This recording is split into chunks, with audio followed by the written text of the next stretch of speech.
Ma mère m'a jeté de la soupe bouillante au visage parce que j'avais refusé de lui donner tout ce que je possédais pour sa belle-fille. La vapeur m'a brûlé la peau, mais ces mots m'ont transpercé plus profondément. « Donne-lui toutes tes affaires ou fiche le camp », a-t-elle hurlé. Je n'ai pas riposté. Je n'ai pas crié. Je suis simplement partie, ne portant qu'un petit sac et le portefeuille en cuir que mon père m'avait jadis pressé dans la main, gravé des mots « Tu es suffisant ». Quand ils sont rentrés plus tard cette nuit-là, la maison était vide, toute trace de moi disparue. Et dans le silence de ces pièces désertes, un homme en costume attendait avec des papiers qui allaient tout changer. Je suis sur le point de partager quelque chose qui me tient à cœur. Mais avant cela, pouvez-vous me dire bonjour dans les commentaires ou me dire d'où vous venez? J'adore savoir jusqu'où mon histoire voyage. C'est toujours bon de savoir que je ne suis pas seule là-dedans. Merci. Et maintenant, laissez-moi tout vous raconter. Et si mon histoire vous touche, veuillez envisager de vous abonner à cette chaîne. Chaque auditeur, chaque commentaire, chaque abonnement m'aide à trouver le courage de continuer à raconter ces chapitres douloureux mais vrais de ma vie. Je m'appelle Antoine Dubois et voici mon histoire. Le soleil matinal pesait sur l'île comme un fardeau, même avec la climatisation tournant à plein régime. Je me tenais dans la cuisine, remuant une marmite de pot-au-feu, une fausse sueur coulant le long de mon cou. Le parfum du thym me ramenait au jour où mon père et moi avions ouvert le marché du bois, dans le Vieux-Lille, quand tout sentait la peinture fraîche, le pain chaud et la possibilité. Je jetai un coup d'œil au mur de portraits de famille dans le salon. Le sourire de Chloé était partout. La famille soigneusement mise en scène par Marianne, exposée pour le syndic de copropriété et les réseaux sociaux. Pas un seul cadre ne m'incluait. C'était comme si j'avais été effacée avant même de partir. Mon ordinateur portable était ouvert sur le comptoir à côté de la marmite. Je vérifiais le calendrier des livraisons de produits frais que j'avais intégré à l'application de comptabilité que j'avais codée moi-même.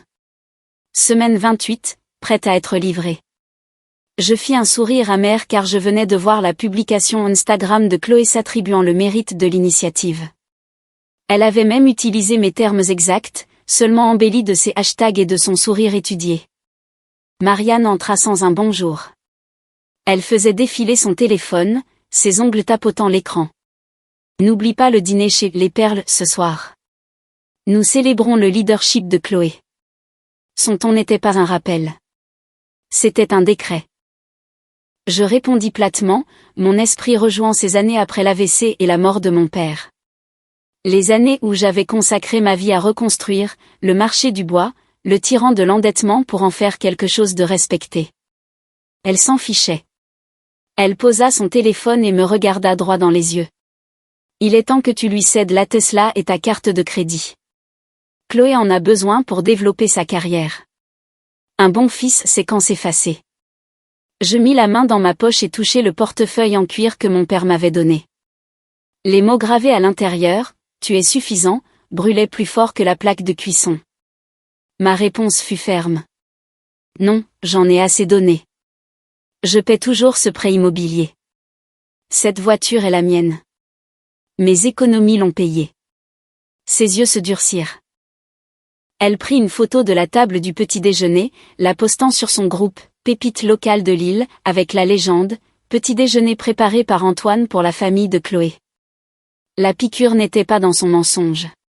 C'était dans sa certitude que personne ne le remettrait en question. Dehors, j'entendis le crissement des pneus.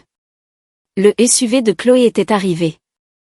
Donne-lui tout ou fiche le camp, la voix de Marianne claqua comme un fouet.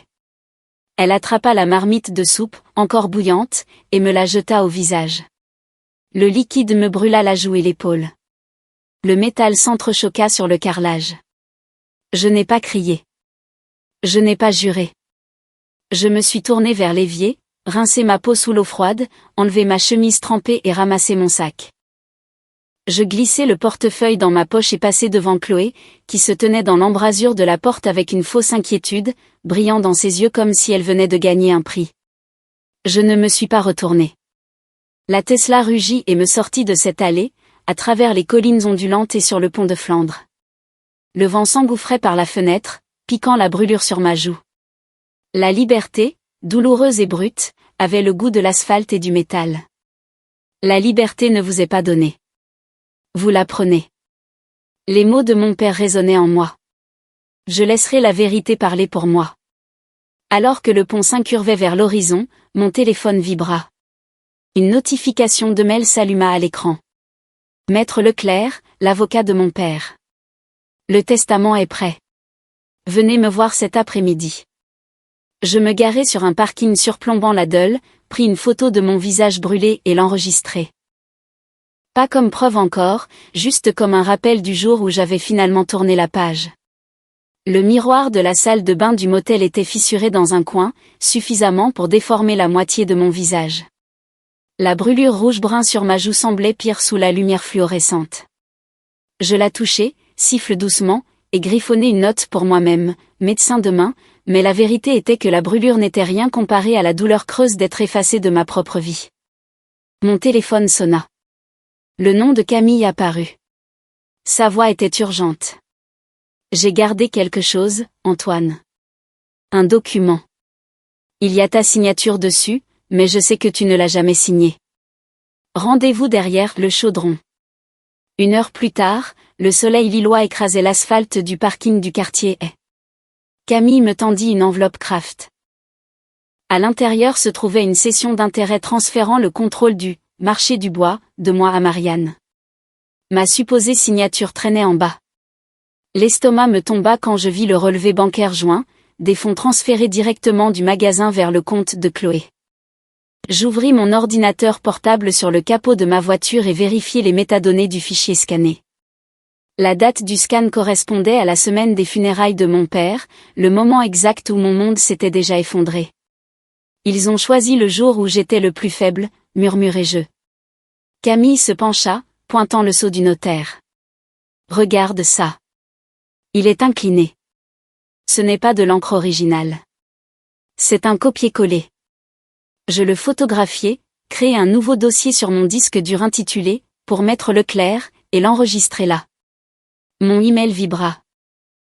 Laïa, une ancienne employée, m'avait transféré une demande de subvention soumise à la région Hauts-de-France sous mon nom, le projet « Lille Connexion Alimentaire ».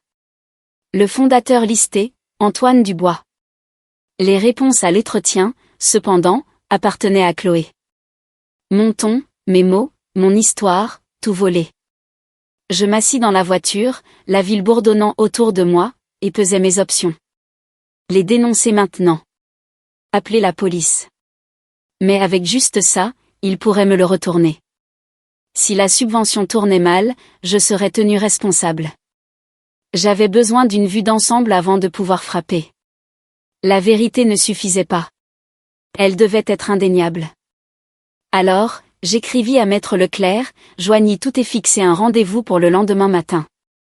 Ensuite, j'ouvris une feuille de calcul et commençai à cataloguer chaque preuve, en l'évaluant par source et par force. S'ils voulaient m'effacer, ils avaient choisi la mauvaise personne. Mon téléphone vibra à nouveau. Cette fois, un SMS d'un numéro inconnu. Ne signe rien de Marianne. Maître Leclerc a ce qu'il te faut. Mais ce n'est pas seulement le testament. Je fixai les mots jusqu'à ce que l'écran s'assombrisse. Mon visage palpitait de chaleur.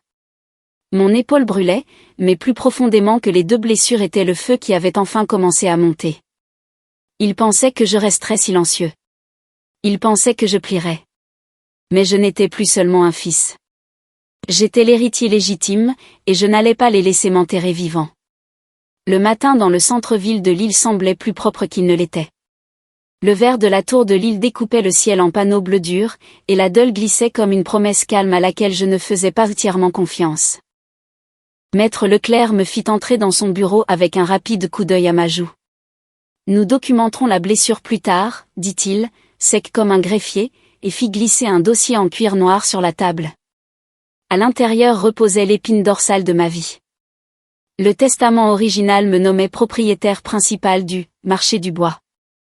Marianne n'apparaissait qu'en tant que co-gérante temporaire si j'étais incapable jusqu'à 12 mois après la mort de mon père.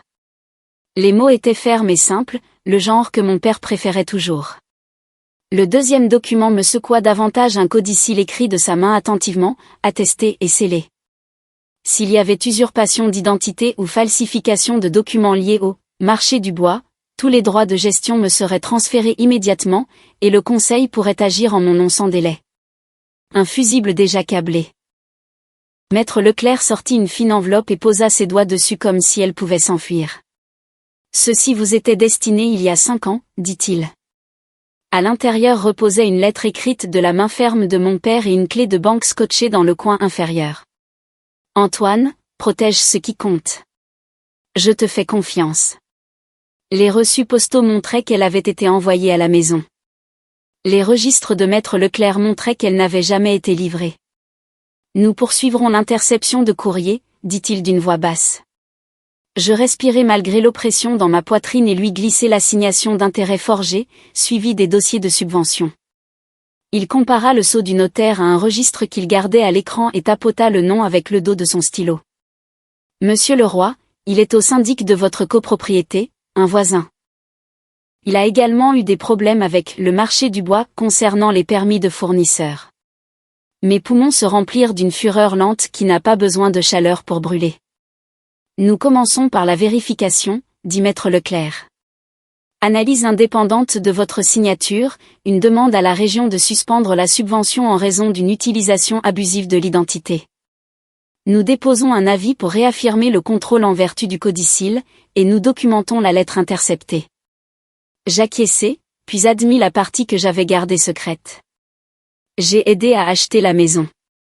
Je suis copropriétaire avec Marianne. Maître Leclerc ne broncha pas, cela nous donne une deuxième voie. Si nécessaire, nous initierons un partage. Ce n'est pas joli, mais c'est clair. Il me poussa une dernière enveloppe. Des pages scannées des premiers livres de comptes de mon père des années 90. Ses notes marchant le long des marges, et dans le coin de chaque page, la même inscription, pour Antoine. Une preuve à l'encre de ce qu'il avait construit et pour qui. Cela ressemblait à une main sur mon épaule d'un homme qui savait que j'en aurais besoin plus tard. Maître Leclerc se pencha en arrière. Nous rendrons cela public dans un endroit qui appartient au quartier, dit-il. Réunion du syndic de copropriété de la Citadelle ce week-end. Si la vérité a besoin d'une pièce, donnez-lui une pièce bondée. J'imaginais la salle, les chaises pliantes, la façon dont les murmures se propagent plus vite que les faits. Ma mâchoire dit, je serai là. Il me regarda me lever, puis ajouta une dernière ligne, presque douce. Soyez prêts. Quand vous traînez la vérité à la lumière, les gens essaieront d'éteindre les lumières. Je tins le portefeuille en cuir dans ma paume jusqu'à ce que les lettres estampées à l'intérieur s'impriment sur ma peau. Tu es suffisant. La rivière à l'extérieur glissait sur la villa ferrée à ses occupations, et pour la première fois depuis des années, je sentis le sol sous mes pieds m'appartenir.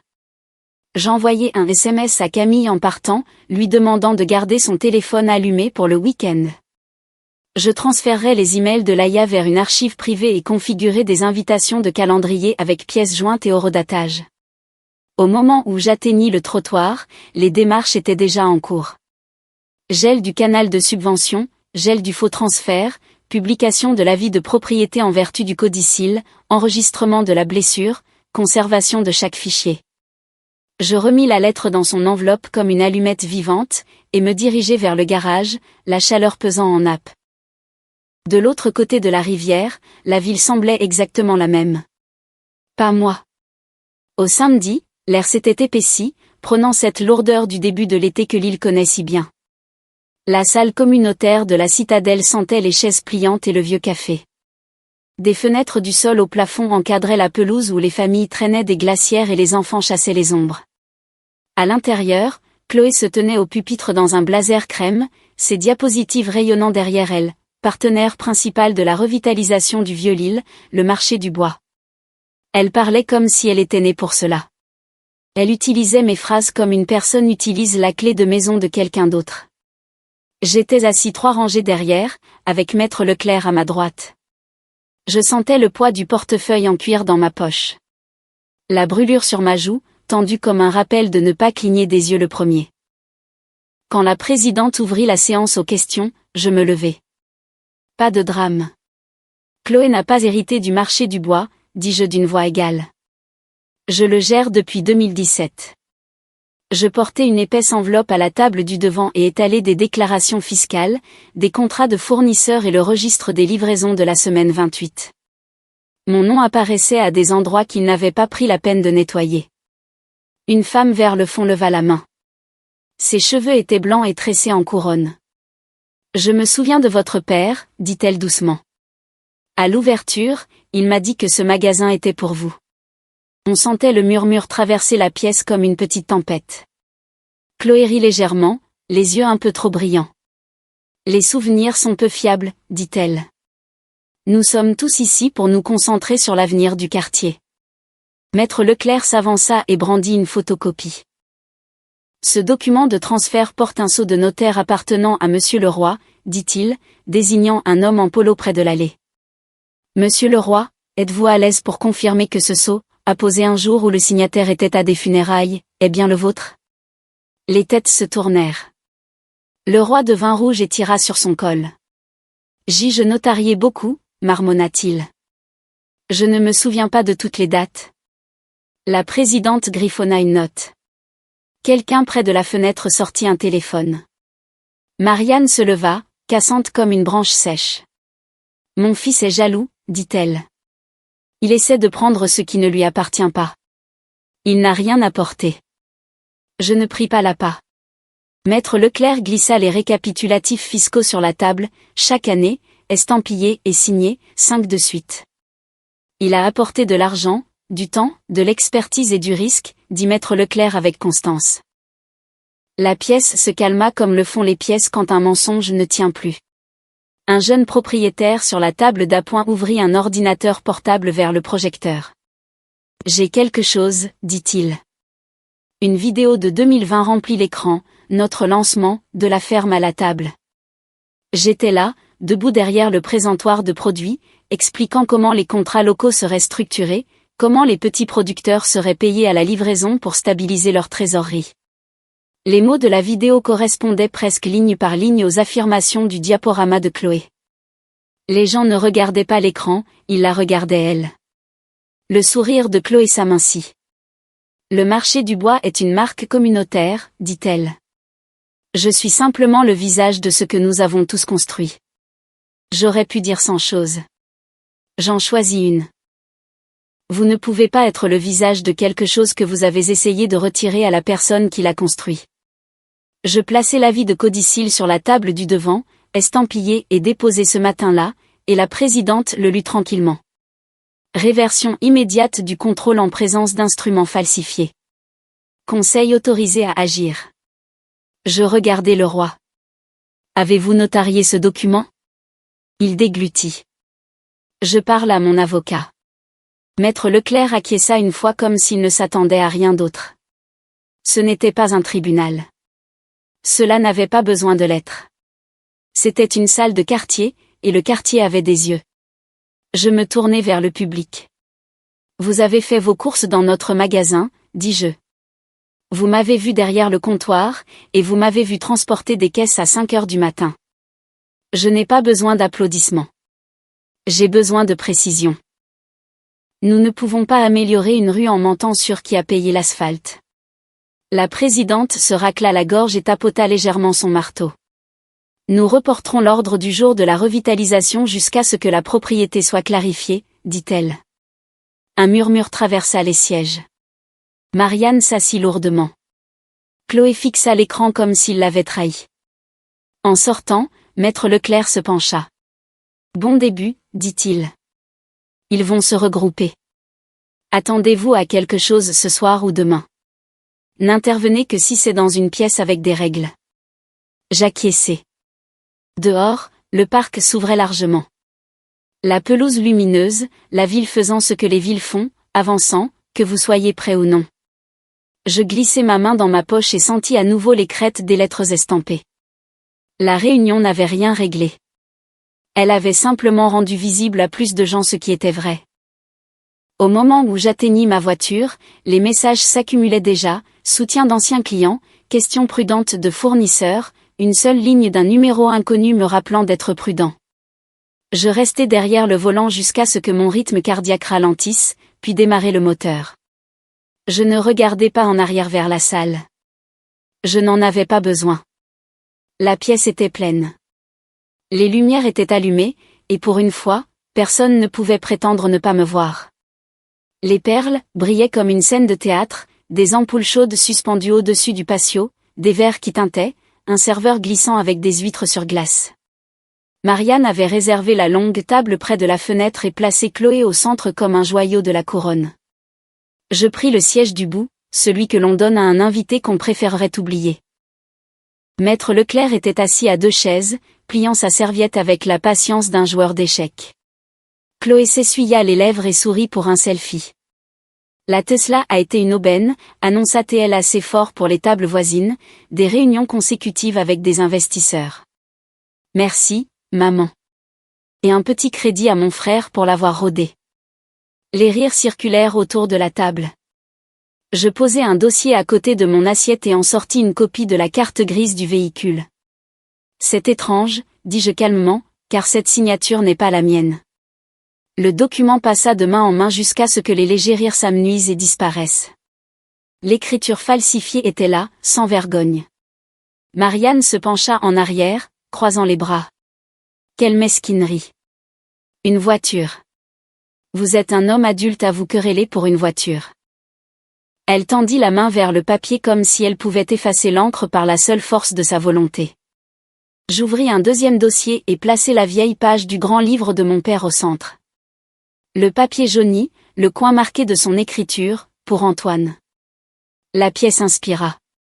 La main de Marianne se tendit. Elle essaya de plier la page dans son sac à main. Les doigts de maître Leclerc se posèrent légèrement sur le bord. Il n'éleva pas la voix. Il n'en avait pas besoin. Elle lâcha prise. Je regardai Chloé. J'ai envoyé un rapport officiel à la région cet après-midi, dis-je. La demande de subvention que vous avez déposée sous mon nom est maintenant signalée avec des preuves à l'appui. Son sourire faiblit. Un couple à la table voisine murmura. Le son voyage étrangement quand la vérité entre dans une pièce. Maître Leclerc se racla la gorge. Si cela progresse, les fonds seront gelés, et toute entité liée au dépôt pourra faire l'objet d'un examen. Il jeta un coup d'œil autour, s'assurant que chaque mot portait. Y comprit le marché du bois. Les fourchettes s'arrêtèrent à mi-chemin des bouches. Le regard de Marianne se porta sur moi, puis sur maître Leclerc, calculatrice. Sous la musique douce, mon téléphone vibra. Un nouveau message s'alluma à l'écran. Soyez prudent. Quelqu'un ici vous enregistre pour éditer vos mots plus tard. Je levai les yeux et les laissai balayer la pièce. 2 tables plus loin, un homme inclinait mal son téléphone, faisant semblant de filmer les guirlandes lumineuses. Je repoussai ma chaise. Je ne discuterai pas de cela au dîner, dis-je en me levant. Je laisserai les documents parler avant que quiconque puisse inventer une version qu'il préfère. La voix de Chloé s'aiguisa. Vous essayez de nous humilier en public. Je remis le grand livre dans sa pochette. J'essaie de vous empêcher de réécrire ma vie. Je plaçai de l'argent pour ma boisson sous le verre d'eau et fis un signe de tête à maître Leclerc. Il se leva avec moi. Alors que nous nous éloignions, il murmura, leur prochain coup est à eux. Soyez prêts avant qu'ils ne le fassent. Nous passâmes devant le bar à huîtres et les rires soigneusement orchestrés, vers la chaleur où la nuit sentait le sel et l'asphalte. L'île palpitait autour de nous, musique d'un pâté de maison, circulation, la ville indifférente et vivante. Je serrai le grand livre contre ma poitrine et continuai de marcher. Au trottoir, maître Leclerc fit une pause. Attendez-vous à du bruit, dit-il. Des publications, des messages, de petits feux partout. Ne les alimentez pas. Nous mettrons la table là où les règles s'appliquent. J'acquiesçai et déverrouillai la voiture. L'écran de mon téléphone se remplit de notifications. Des discussions de groupe s'illuminant, un fournisseur qui prend des nouvelles, un ancien client qui envoie un cœur. Je coupai tout sauf maître Leclerc et Camille, me glissai derrière le volant et laissai le moteur s'installer dans son doux ronronnement. Derrière moi, les perles brillaient sur une pièce déterminée à rester dorée même quand l'or s'était écaillé. En rentrant, je rejouai le regard qui avait traversé le visage de Chloé lorsque la page avec l'écriture de mon père était apparue. Pas de culpabilité, pas de honte, un éclair d'inconvénient comme un caillou dans une chaussure. C'était la partie qui me glaçait, à quel point elle pensait que la vérité était insignifiante. Je resserrai ma prise sur le volant et me rappelai que de petites choses fissurent les fondations si on les place correctement. De retour au motel, je scannai les documents à nouveau, télécharguai des copies propres sur un disque chiffré et plaçai les originaux dans un sac ignifugé. Je me tins à l'évier et rinçai ma joue à l'eau fraîche, la peau tendue et neuve. Dans le miroir, je n'avais pas l'air victorieux. J'avais l'air éveillé. Le SMS arriva juste après l'aube. Pas de ponctuation, pas de gentillesse. Lâche l'affaire ou ton visage ne sera pas la seule chose qui brûlera. Je pris une capture d'écran, enregistrai le numéro, l'envoyai à Maître Leclerc avec la ligne d'objet, retenue.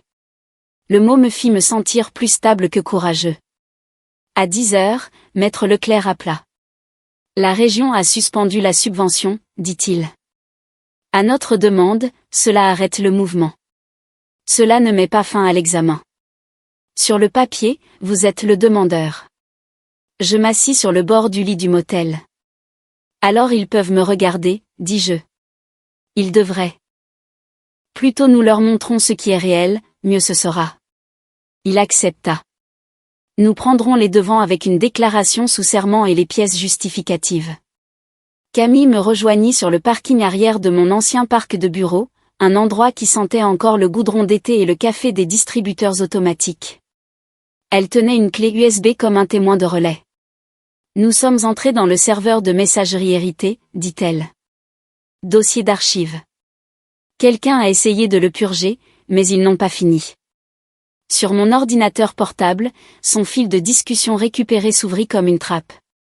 Chloé envoyant un email à Marianne il y a un an concernant un plan pour effacer mon nom de tous les actifs publics, des brouillons de publication annonçant qu'elle gérait le magasin depuis 2020. La date d'envoi était mon anniversaire. Je sentis quelque chose en moi frapper une fois puis rester immobile. J'envoyai le paquet à Maître Leclerc et l'étiquetai simplement « Communication révoquée ». Lorsque la barre de progression fut terminée, je sortis le compte Tesla sur mon téléphone et exportai le journal de bord. Le jour du soi-disant transfert, la voiture n'avait jamais quitté le côté de la ville avec moi dedans.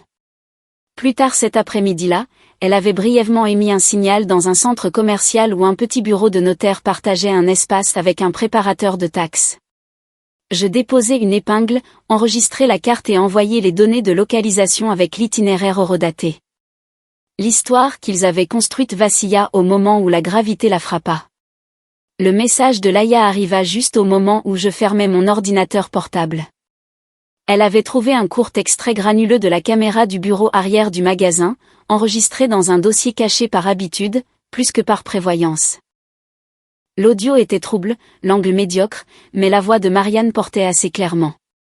Nous empruntons son nom pour ouvrir les portes. Puis nous retirons le nom de la porte. Chloé répondit plus doucement, les mots coupés par le micro. Les gens lui font confiance. Nous gardons cela jusqu'à ce qu'ils ne le remarquent plus. Ce n'était pas une confession gravée dans la pierre. Cela n'avait pas besoin de l'être. Cela montrait une intention comme une ombre montre une forme. Je fis le tour du périmètre du parking pour me vider la tête. Des camions de livraison faisaient vibrer l'allée. Un homme en gilet fluo empilait des caisses d'eau près de la porte de service. La vie ordinaire continuait, ce qui rendait d'une certaine manière le combat plus réel, pas moins. J'appelai Maître Leclerc.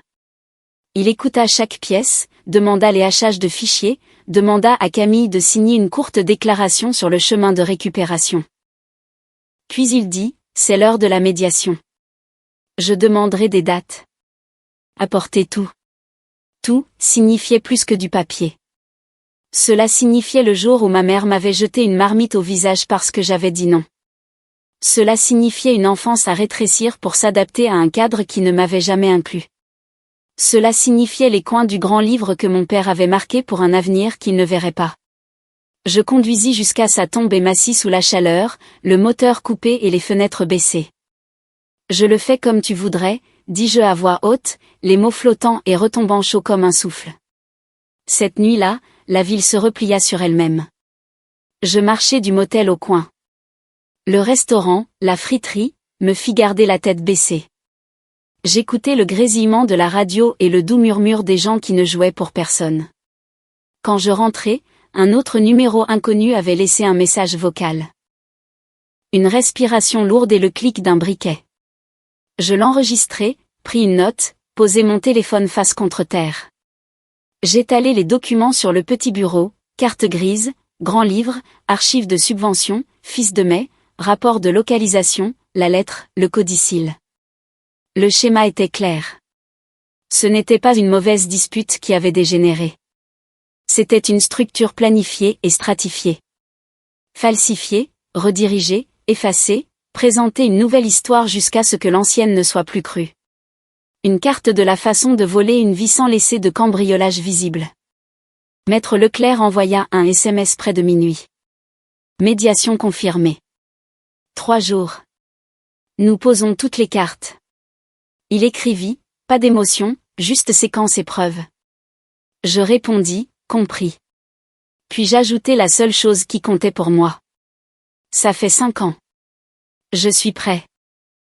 J'éteignis la lumière et m'allongeai dans le noir avec le portefeuille à la main. Les lettres à l'intérieur pressaient doucement ma paume. De l'autre côté du mur, quelqu'un riait. Une porte claqua. Une télévision marmonnait un résumé sportif. Je comptais mes respirations jusqu'à ce que la ville se calme et que la nuit me laisse entrer. Quelque part près du sommeil, je revis le marché tel qu'il était. Quand nous avions coupé le ruban, les épaules de mon père carré, ses mains fermes, mon nom propre sur l'enseigne. Je gardais cette image parce qu'elle était vraie et parce qu'en 3 jours, j'aurais besoin de chaque chose vraie que j'avais. La salle de conférence du bureau de Maître Leclerc était silencieuse, à l'exception du bourdonnement du système de climatisation et du doux murmure de la Dole au-delà des fenêtres. Marianne et Chloé étaient assises en face de moi, leur posture tranchante d'une confiance répétée. Je plaçai le portefeuille en cuir de mon père devant moi sur la table polie, une petite encre contre la marée. Le médiateur se racla la gorge, mais Maître Leclerc n'attendit pas la cérémonie. Il ouvrit le dossier de preuve et commença à poser chaque pièce comme des cartes dans un jeu qu'elles étaient sur le point de perdre. Vint d'abord le document de transfert falsifié, le sceau révélé comme appartenant à un voisin dont la crédibilité était déjà en train de s'effilocher. Puis les journaux de bord de la Tesla, lumineux sur le projecteur, montrant où la voiture avait été le jour de la supposée signature, nulle part près de moi. Nulle part près de ce bureau de notaire. Ensuite, les emails que Camille avait récupérés, décrivant le plan de Chloé pour m'effacer de l'histoire du « marché du bois ». Enfin, Maître Leclerc lança la vidéo granuleux du bureau. La pièce se remplit de la voix de Marianne discutant de la façon dont elles utiliseraient mon nom jusqu'à ce qu'il n'ait plus d'importance, puis me couperait entièrement. Chloé resta raide, sa mâchoire serrée, mais ses yeux trahissaient la peur qui s'installait. Maître Leclerc leva le codicille. Il lut à haute voix la condition de mon père. Si l'usurpation d'identité ou la falsification était prouvée, le contrôle me revenait immédiatement avec l'autorité légale conférée à Maître Leclerc pour agir en mon nom. Le médiateur acquiesça, confirmant sa légitimité.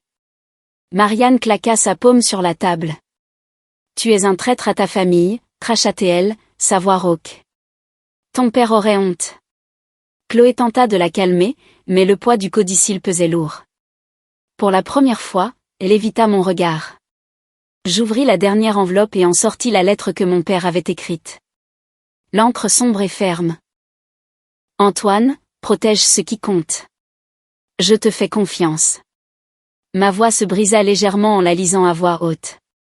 Marianne s'élança, la main tendue, mais Maître Leclerc l'intercepta d'un geste calme et ferme. Le médiateur demanda si elle contesterait le document. Ni l'une ni l'autre ne parla. Le silence emplit la pièce, plus fort que des cris. Pressées de toutes parts, Marianne et Chloé signèrent les papiers qui me rendirent la pleine propriété du marché du bois. La voix de Maître Leclerc était ferme lorsqu'il déclara « À partir de ce moment, Antoine Dubois est le seul propriétaire légal. » Je sentis les mots s'installer sur moi comme une armure. Des années d'effacement, d'être le fantôme de l'histoire de ma propre famille, se sont closes par une signature.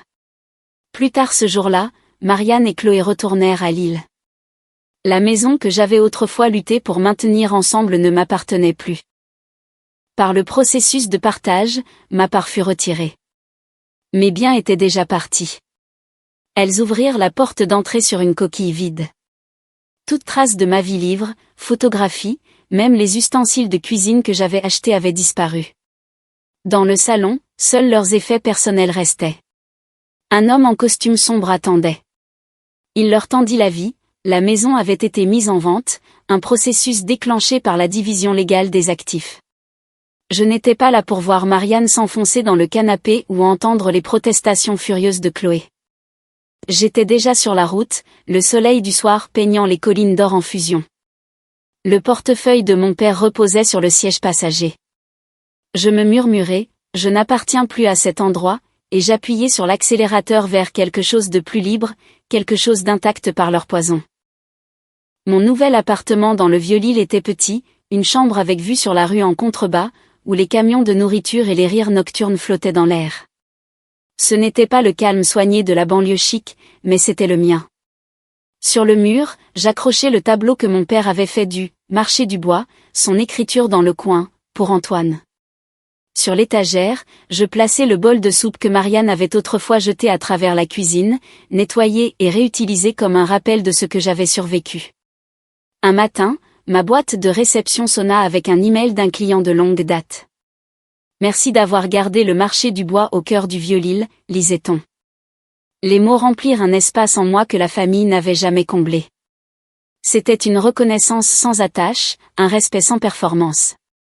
Je m'assis avec ce sentiment, le laissant réchauffer la pièce tranquille. Des semaines plus tard, la bibliothèque centrale m'invita à prendre la parole.